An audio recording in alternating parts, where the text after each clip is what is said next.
나의 나 된 것은 은혜로 된 것이라. 오늘 말씀 제목입니다. 고린도전서 15장은 부활에 관한 이야기라고 했습니다. 바울은 이 부활에 대한 말씀을 하는 중에 자기 자신의 신상에 대해서 잠깐 얘기를 했습니다. 이 말씀 속에는 바울이 가지고 있는 인생관, 내 인생이란 무엇이냐, 하나님의 은혜로 된 결과물이다, 이렇게 자신을 규정하고 있습니다. 내가 나 된 것은 하나님의 은혜로 된 것이니.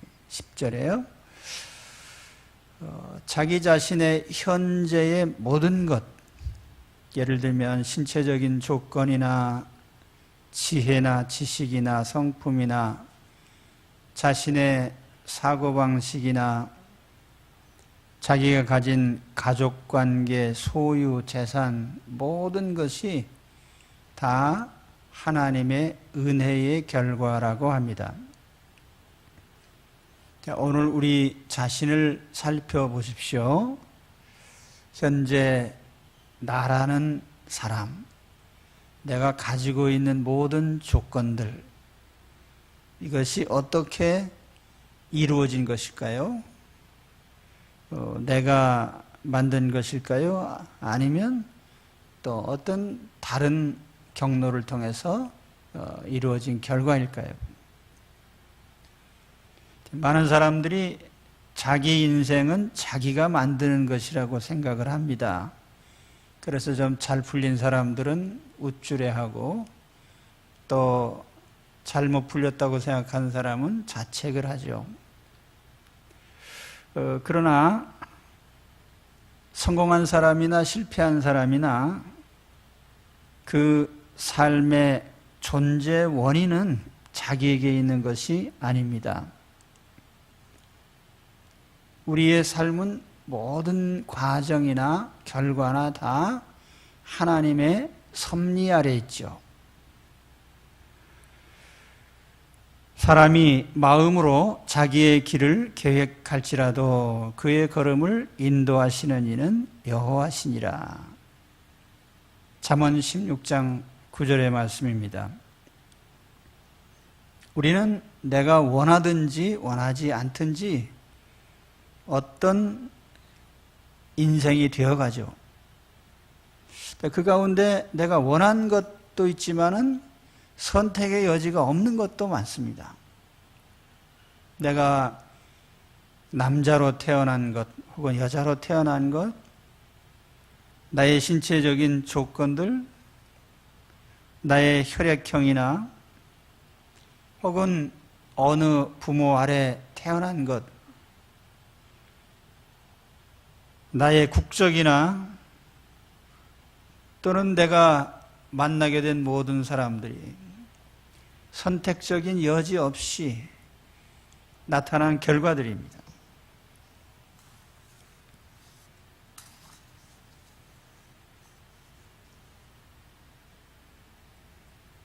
사람이 늙고 싶어서 늙는 것도 아니고요, 정년퇴직을 하고 싶어서 하는 것도 아닙니다. 나이 들면 늙는 것이 하나님의 섭리고, 때가 되면 은퇴하는 것이 또 하나님의 섭리입니다. 그래서 내 인생에서 가장 중요하고 결정적인 것들은 다 인간적인 선택 밖에 있는 것들이에요. 우린 그것을 하나님의 섭리라고 합니다. 내 인생은 내가 경영하는 것이 아닙니다. 하나님이 경영하시죠. 그래서 오늘 10절에 내가 나 된 것은 이라고 한 이 표현은 현재의 나라고 하는 사람, 나의 모든 조건, 이것을 통틀어서 한 말입니다.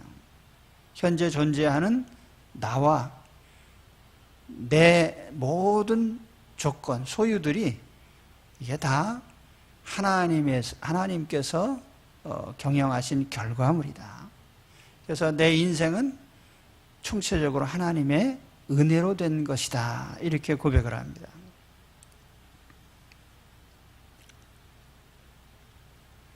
자, 그렇게 생각하십니까? 나라는 존재는 하나님이 경영하신 결과로 나타난 인생이다.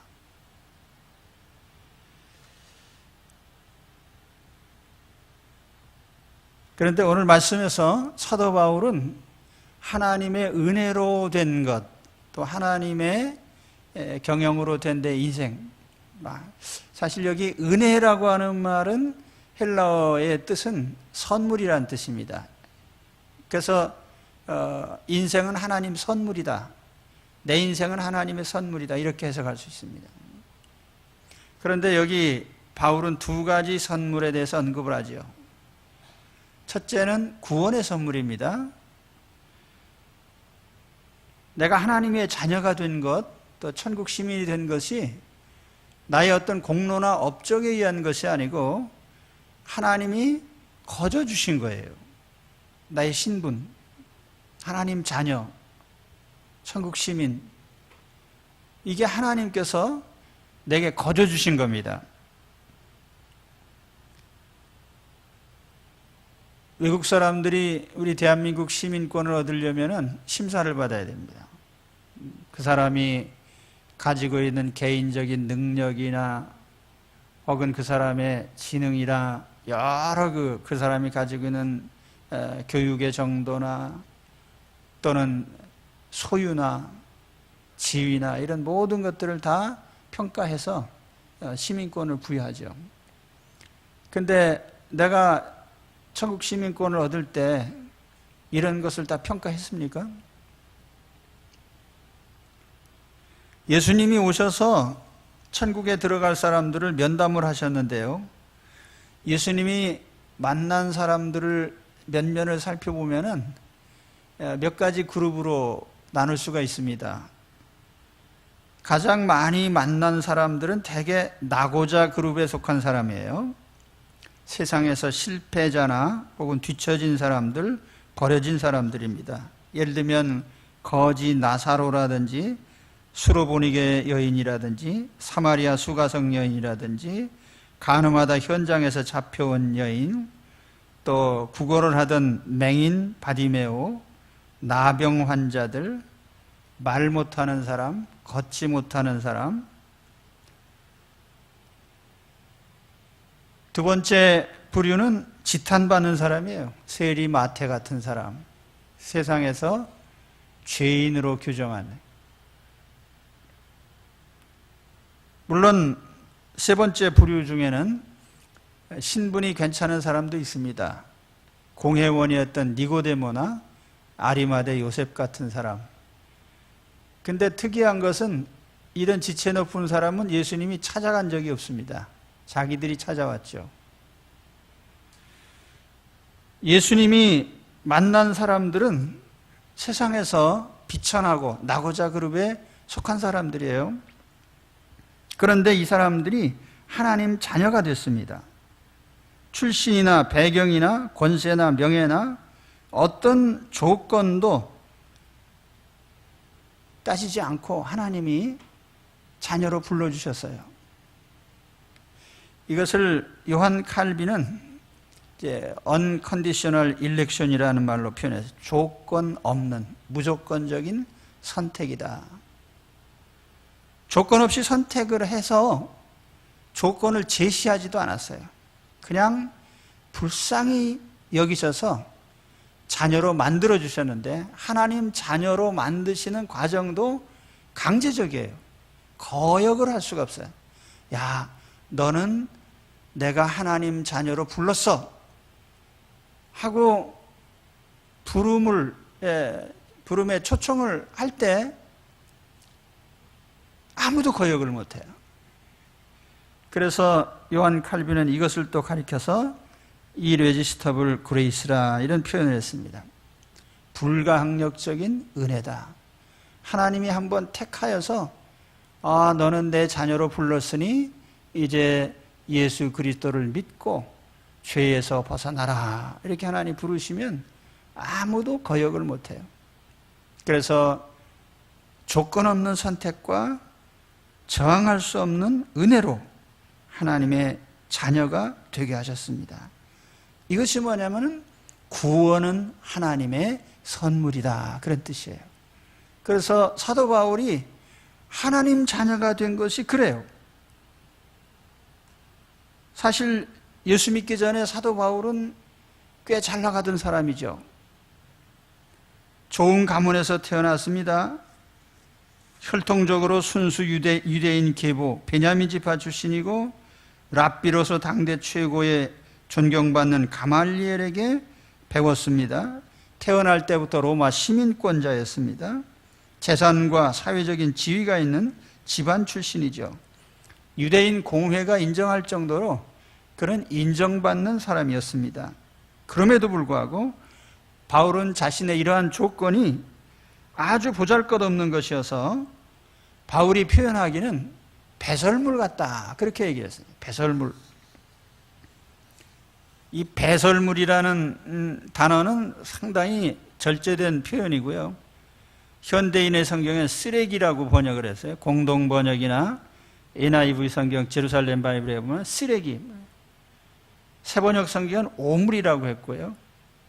그런데 본래 이 배설물이라는 번역은 원문상에 보면은 스크발론이라는 단어인데요. 이게 세상 말로 하면 똥이란 뜻입니다. 그래서 실제 영문 성경 킹 제임스 버전에 보면은 덩이라고 번역해요. 똥. 예.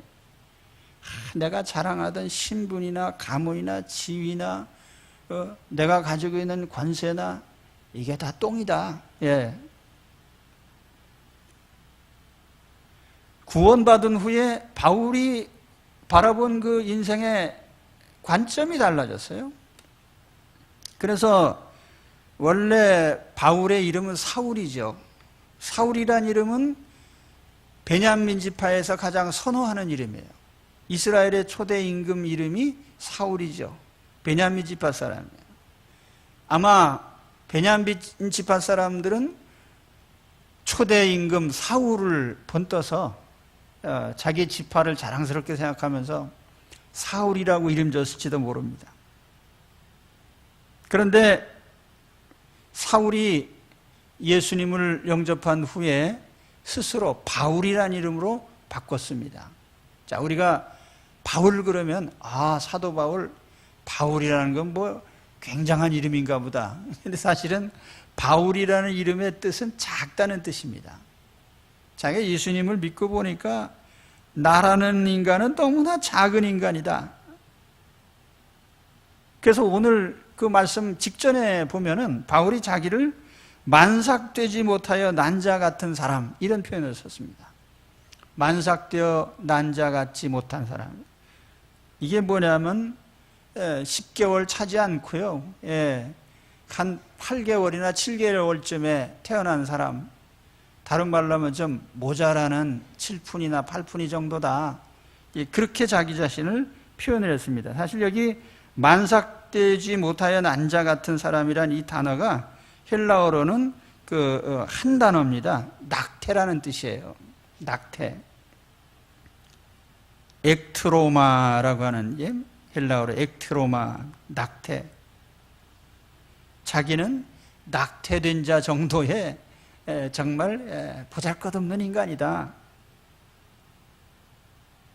그 바울이 자기를 그렇게 표현했을 때 우리가 겸손도 과도하게 자기를 낮추면은 그건 자기 비하를 하면은 그 겸손이 아닌데 정말 바울이 그 정도로 자기 자신을 낮춘 것은요, 이건 그냥 수식어가 아닙니다. 정말 그렇게 생각했어요. 자기 자신은 자기가 최고의 신자라고 생각했거든요.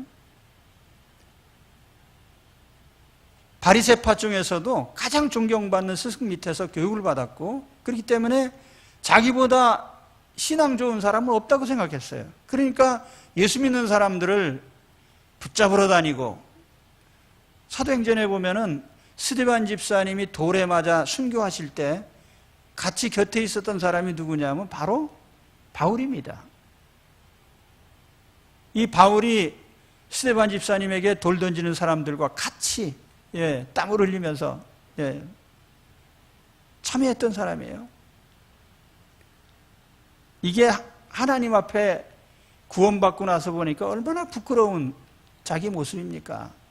자기는 굉장한 신앙인이라고, 종교인이라고 생각을 했는데 하나님 앞에 형편없는, 메시아를 알아보지 못한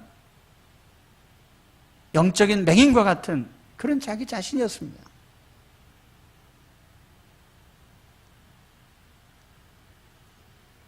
세상에서 크게 보였던 자기 자신의 모습이 정작 하나님 앞에 서서 보니까 정말 작은 인간인 것을 깨닫게 된 것입니다. 그래서 바울은 예수 믿고 난 다음에 이름을 사울이 아니라 바울이라고 고친 거예요. 작은 자다. 오늘 하나님 앞에서 내 자신을 살펴보시기 바랍니다.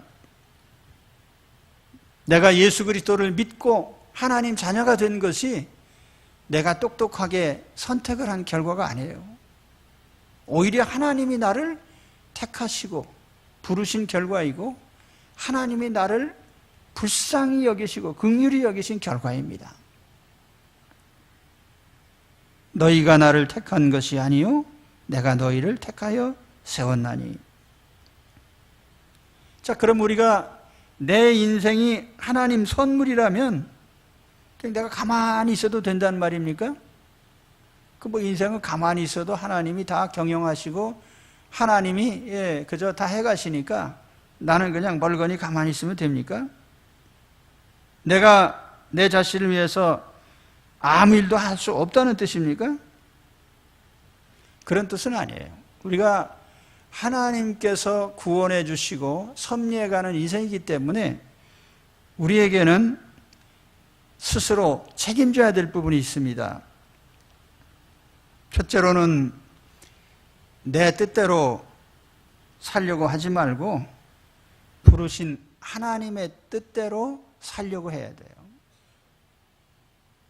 내가 내 인생을 경영해야지, 내가 이런 인생을 만들어야지라고 하는 이런 망상에서 벗어나서 하나님이 인도해 가신 대로 따라가면 됩니다. 그래서 성경에 보면은 여호와께서 사람의 걸음을 정하시고 그 길을 기뻐하시나니 그렇게 말씀합니다.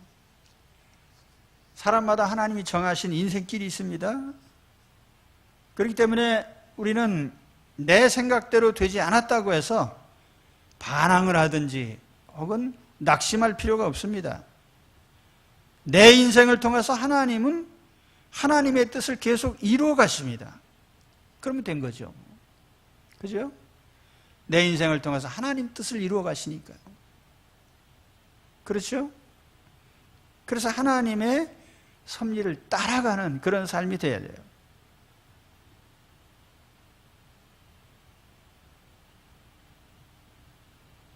우리가 신앙 안에 들어와서 뭐라고 할까요? 모양만 바꾼 신자라고 할까요? 개인의 욕망이나 뜻을 이루는 것은 변한 게 없고 단지 내가 이루려고 하다가 하나님의 힘을 빌려서 이루려고 하는, 그걸 신앙으로 포장하는 경우가 있어요. 그런데 그건 아주 굉장히 중요한 문제입니다. 그죠? 제가 대만 사람들 보니까 관우를 섬기는데, 관우, 삼국지에 나오는 관우 있잖아요. 그러니까 관우가 용감하고 의리가 있어서 섬기는 게 아니고 관우가 주판을 만들었어요.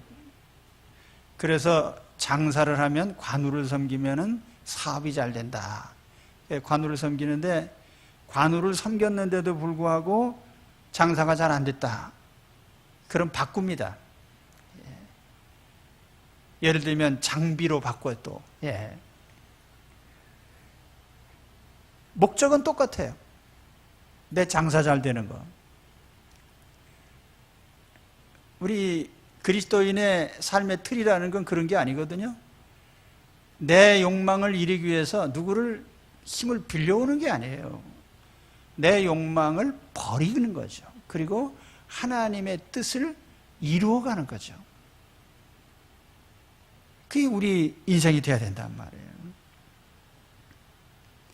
그래서 하나님이 정해주신 목표를 따라서 열심히 달리면 됩니다. 사실 인생은 타인과의 경주가 아니고요, 자신과의 경주예요. 하나님이 설정해 주신 목표를 향해서 달려가는 것이 그게 인생입니다. 제 얘기가 아니고요, 성경이 그렇게 말씀해요. 빌립보 3장 12절에 보면 내가 이미 얻었다 함도 아니요 온전히 이루었다 함도 아니라 오직 내가 그리스도 예수께 잡힌 바 된 그것을 잡으려고 쫓아가노라. 형제들아, 나는 아직 내가 잡은 줄로 여기지 아니하고 오직 한 일, 즉 뒤에 있는 것은 잊어버리고 앞에 있는 것을 잡으려고 표대를 향하여 그리스도 예수 안에서 하나님이 위에서 부르신 부름의 상을 위하여 쫓아가노라. 여기에 바울이 목표로 삼은 것은 예수님께 붙잡힌 그것을 붙잡으려고 달려간다. 또 하나님이 정해주신 표대를 향하여 위에서 부르신 부름의 상을 향하여 달려간다, 그렇게 표현을 했거든요. 내가 설정한 인간의 목표가 아니에요. 인생의 목표가 아니에요. 하나님이 정해주신 목표, 하나님이 손을 잡고 달려가시는 그 피동적인, 수동적인 그런 자세를 능동적으로 행하는 거죠. 붙잡힌 바 된 그것을 붙잡으려고. 바울이 이런 재미있는 표현을 썼는데요. 우리는 하나님 손에 붙잡혀 있습니다. 그래서 하나님과 함께 달려가는데 억지로 뛰어가는 게 아니라 기왕에 하나님이 손을 붙잡아 주셨으니까 하나님이 달려가시는 곳으로 같이 달려가는 거죠. 그게 우리 삶의 다름질이에요. 그리스도인의 인생의 다름질입니다. 그러니까 우리는 가만히 있는 인생이 아니고요, 하나님과 같은 방향으로 뛰는 거죠. 그래서 우리가 다시 오늘 본문으로 가서 보면은 바울은 자기 자신이 스스로 예수님을 선택한 게 아니에요. 예수님 믿는 사람 박해하던 사람인데 하나님께서 자기를 불쌍히 여기셔서 택해 주시고 하나님 자녀로 삼아 주셨거든요. 그래서 자기 인생은 하나님 은혜로 된 것이라 이런 표현을 한 것입니다. 현재 내가 하나님의 자녀된 신분이 된 것은 하나님의 은혜로 된 것이라. 그래서 이제 은혜로 된 인생들이니까 끝까지 은혜로 달려가시기를 주의 이름으로 축원합니다. 그럼 두 번째 바울이 받은 은혜, 선물은 바울의 인생의 성취입니다. 이걸 우리가 직분이나 업적이라고 말할 수도 있겠죠. 사도로서 바울이 이룬 업적. 10절에 보면 내가 모든 사도보다 더 많이 수고하였으나 내가 한 것이 아니요 오직 나와 함께 하신 하나님의 은혜로다, 이렇게 표현을 했습니다. 그러니까 내가 남보다 더 많이 수고했다. 아마 사도 바울만큼 많은 일을 한 사도가 없을 겁니다. 베드로 사도 혹은 거기에 많은 요한이나 안드레나 마태나 많은 사도들이 있었는데 바울처럼 이렇게 역동적으로 많은 결과를 만들어내진 못했을 거예요. 그런데 바울이 내가 다른 사도보다 일을 많이 한 것이 내가 잘나서가 아니다. 하나님이 나를 그렇게 많이 일하도록 만들어주신 그 하나님 은혜의 결과다, 이렇게 표현을 했습니다. 우리가 앞서 말씀드린 구원에 대해서 첫 번째 부분이죠. 구원에 대해서 구원은 하나님의 은혜로 된 거야, 선물이야, 그건 누구나 다 동의하실 겁니다. 근데 두 번째 부분에는 쉽게 동의가 안 돼요. 예를 들어서 내가 이룬 업적들이 있잖아요. 이 업적까지도 하나님의 은혜라고 이렇게 말하는 것은 쉬운 일이 아니에요.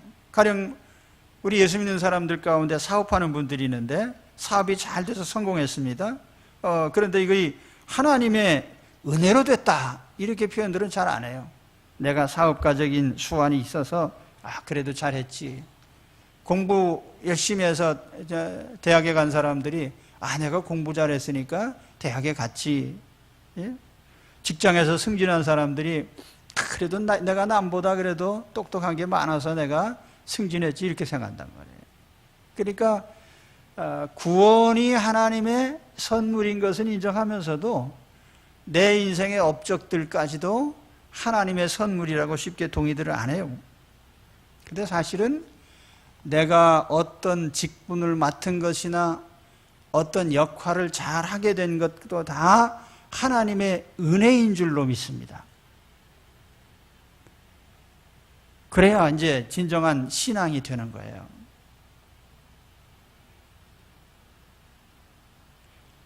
농사 짓는 분들은 잘 아실 거예요. 농부가 하는 일이 뭐죠? 봄이 되면 밭을 갈아엎어 씨를 뿌립니다. 또 잡초가 나지 않도록 김을 매주고요. 혹은 농약을 뿌리고, 나머지는 기다립니다. 기다림. 제일 중요한 게 뭐냐면은 그 곡식 알갱이에서 발화가 돼서 싹이 나고 성장하고 꽃이 피고 열매 맺는데 이 가장 중요한 일은 하나님이 하시는 거예요.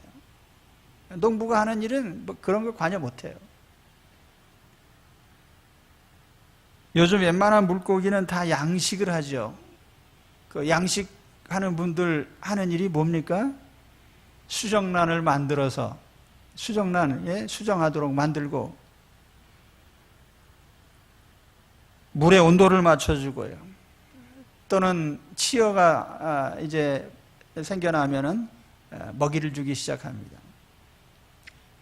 그러나 가장 중요한 부분, 수정이 되고 세포 분열이 일어나고 그것이 어떤 성체로서 성장해가는 이 중요한 과정은 이건 다 하나님이 하시는 거예요. 그 사람이 하는 일이 없어요. 하나님이 다 하시는 거예요. 자, 우리 인간의 경제 활동도 마찬가지죠. 사람들이 공장을 돌리고 물건을 만들어내고 모든 경제 활동을 하는데 이 모든 경제 활동의 기반이 되는 것이 무엇입니까?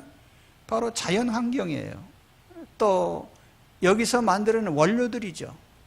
모든 제품이 어디서 나와요? 하나님이 만드신 이 땅의 조건 속에서 나오는 것입니다. 어항 속의 물고기는 어항을 벗어날 수가 없죠. 인생은 하나님의 손 밖으로 벗어날 수 없습니다.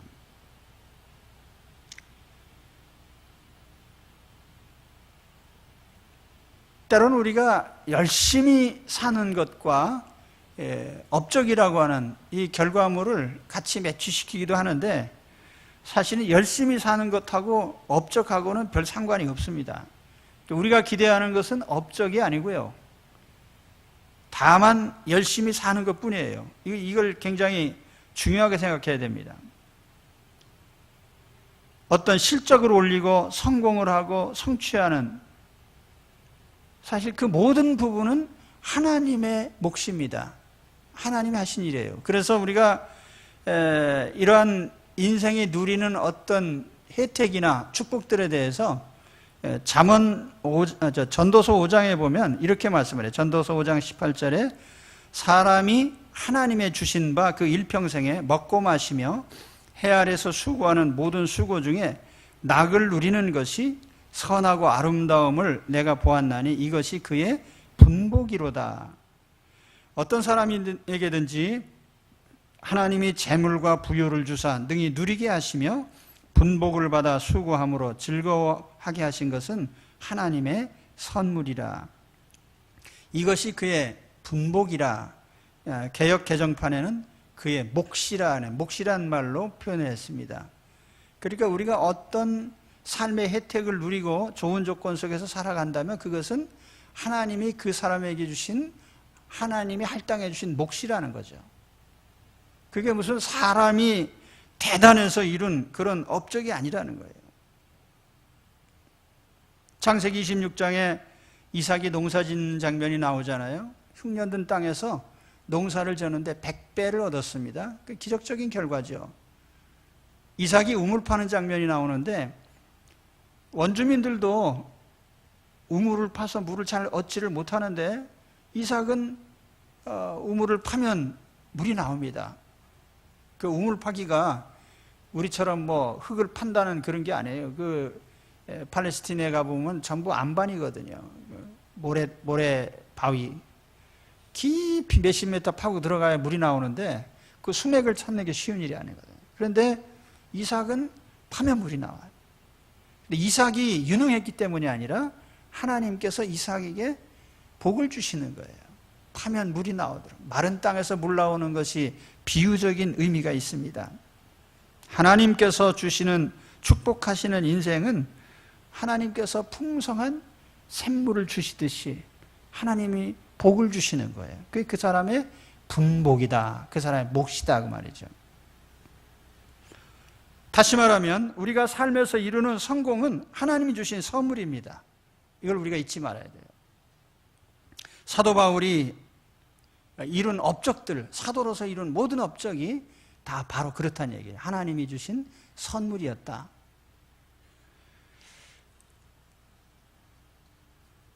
하나님의 선물이라고 해서 우리 그리스도인들은 요행을 바라고 살면 안 돼요. 또 로또 복권 좋아하는 사람도 있잖아요. 참 이 정부가 이런 복권 사업을 한다는 것은 거의 이건 미친 짓에 가깝다라고 생각하는데요. 우리가 생각해 볼 때 아무 이유도 없이 종이 쪼가리 그 뭐 얼마 주고 샀는데 이게 나중에 몇백억이 됐다 이거예요. 이게 정신 나간 일이 아니겠습니까?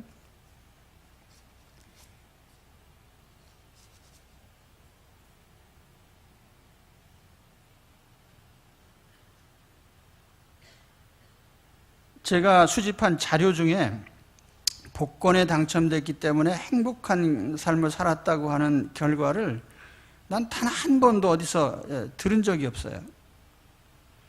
대개 보면은 도둑놈 때문에 겁나서 이사가고 기부금 내라는 사람들 쫓아다녀가지고 시달리고 친인척들과 의상하고 부부 사이에 갈라지고 신세 폈다고 해서 건달이 되고 다 그런 식이에요. 우리는 하나님이 주신 인생을 열심히 살 의무가 있죠. 우리 성경 말씀대로 얼굴에 땀이 흐를 정도로 일을 해야 먹고 사는 것이 하나님의 섭리입니다. 그 하나님 뜻이거든요. 사람으로서 불행한 것은 일이 없는 것이고 할 일이 없어도 먹고 살 수 있다면 그거는 큰 행복은 아닙니다. 우리는 그 삶이 어떻게 되었든지 하나님이 주신 선물이기 때문에 잘 살든지 못 살든지 열심히 살아야 될 책임이 있어요. 믿으십니까? 그리스도인들은요, 미신을 믿는 사람들은 아니잖아요. 우리는 어떤 행운이나 갑자기 굴러 들어온 그런 소유 때문에 기대하고 사는 사람들이 아니거든요. 하나님이 정해주신 분명한 삶의 목표와 길이 있기 때문에 사는 사람들인데요. 그래서 전도서 11장 5절에 보면은요, 이런 말씀이 나옵니다. 바람의 길이 어떠함과 아이벤 자의 태에서 뼈가 어떻게 자라는 것을 내가 알지 못함 같이 만사를 성취하신 하나님의 일을 내가 알지 못하느니라. 너는 아침에 씨를 뿌리고 저녁에도 손을 거두지 말라. 이것이 잘 될는지 저것이 잘 될는지 혹 둘이 다 잘 될는지 알지 못함이니라. 하나님이 우리가 어느 순간 성취하고 어느 순간 실패하고 그런 사실에 대해서 미리 알려주질 않아요. 단지 우리는 하나님의 선하신 뜻을 믿고 열심히 행하는 것뿐이죠. 하나님은 오늘 내 인생을 통해서 하나님의 일을 하십니다. 자, 하나님의 일 그러면 너무 막연한 것 같잖아요. 만국 공통의 목표가 하나 있습니다. 만인 공통, 모든 그리스도인의 공통의 목표, 그것은 천국을 세워가는 겁니다. 잊지는 마십시오. 언제든지요. 천국 세워가는 거예요. 우리 세 가지 천국을 향해서 가는 게 우리의 삶의 목표인데요. 첫 번째는 내세 천국이죠. 그건 우리가 이 세상 떠나면 들어갈 곳입니다. 항상 준비하셔야 돼요. 그 천국을 위해서 우리 일하는 것입니다. 두 번째 천국은 하나님이 지상에서 하나님 백성을 부르셔서 시작한 교회 천국이죠. 교회 공동체는 이 땅에서 하나님이 실현하시는 종말에 완성해 가실 하나님 천국의 시작입니다. 그래서 우리가 교회 공동체 건설에 중요한 목표를 두고 헌신하셔야 돼요. 또 한 가지는 우리가 결혼과 함께 이루어지는 가정 공동체입니다. 가정 천국이죠. 이걸 이루셔야 돼요. 물론 이 모든 중심에 내가 예수 그리스도를 중심에 모시는 심령 천국으로부터, 그래서 천국 건설이라고 하는 것이 가장 큰 명제입니다. 우리의 목표고 그 일을 위해서 하나님이 모든 일을 하시는 거예요. 그러니까 자, 내가 하는 일들을 다 이런 목표에다가 맞춰야 됩니다. 가령 내가 가정을 세워간다? 하나님의 천국을 세워가는 거예요. 천국 자녀들을 길러내는 거고. 그렇죠? 천국을 만들어가는. 또 내가 회사 경영을 한다. 단지 이익을 창출하는 게 아니라 이를 통해서 내가 어떻게 하면 하나님의 뜻을 거기서 실현해 가느냐 말이에요. 천국 공동체를 건설해 가는 그런 과정에서 재화라는 것이 왜 필요합니까? 웰빙을 위해서 필요한 겁니까? 하나님께서 선한 목적으로 사용하신다는 생각을 가지고 해야 돼요. 인간의 업적을 쌓으려고 억지로 일하지 말고요. 억지로 성취하려고 매달리지 말고 하나님이 하시는 일을 따라가면서 천국 건설에 참여자들이 되십시오.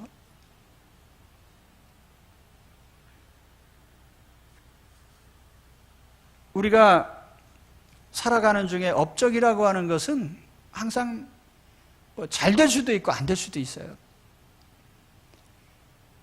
과도히 거기에 성패에다가 우리가 지나치게 마음을 둘 필요가 없어요. 단지 그저 열심히 하다 보면은 하나님이 이렇게도 이루시고 저렇게도 이루십니다. 제가 이 말씀 준비하다가 그 괴테의 시 한 구절이 생각이 났어요.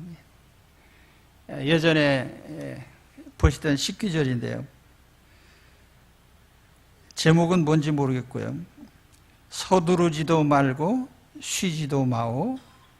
이 말씀을 가슴에 깊이 지니고 비바람 속에서도 꽃 피는 길에서도 한결같이 한 생을 살아보구려. 서두르지 마오. 이 한 말씀을 마음을 바로잡는 고삐로 삼아 깊은 사려 올바른 판단으로 한 번 결심이 끝난 다음엔 온 힘을 기울여 앞으로만 나가보오. 쉬지 마오. 세월이 강물처럼 흘러가오. 반짝이는 인생이 덧없이 가기 전에 영원히 길이 남을 보람 있는 업적을 이 세상에 유물로 남겨놓구려. 서두르지 말고 쉬지도 마오. 운명의 폭풍에 꾸준히 견디면서 나침반처럼 한결같이 의무에만 살고 무엇에도 굽히지 않고 정의에만 살아보오. 투쟁의 모든 날이 지나간 날에는 역사 위에 찬란하게 그대의 면류관이 빛나리라. 사도 바울이 그런 말을 했어요. 오직 우리가 어디까지 이르렀든지 그대로 행할 것이라. 여러분, 인생의 업적은 하나님의 선물입니다. 내가 성공했든지 실패했든지 상관 마시고요. 열심히 다름질하시기 바랍니다. 마지막으로 탈무드 얘기를 하나 하면서 말씀을 맺겠습니다.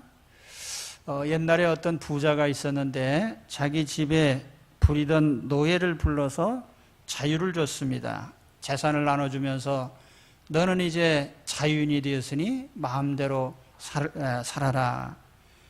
그래서 이 노예가 자기가 받은 재산을 싣고 배를 타고 바다 건너서 행복의 처소를 찾아 가다가 파선을 당했습니다. 그래서 겨우 목숨만 건져서 어느 섬에 상륙했는데 그 섬 사람들이 그냥 만세를 부르면서 임금님이 오셨다고 환영을 하면서 왕이 되라고 그래가지고, 예. 그래서 졸지에 왕이 됐어요.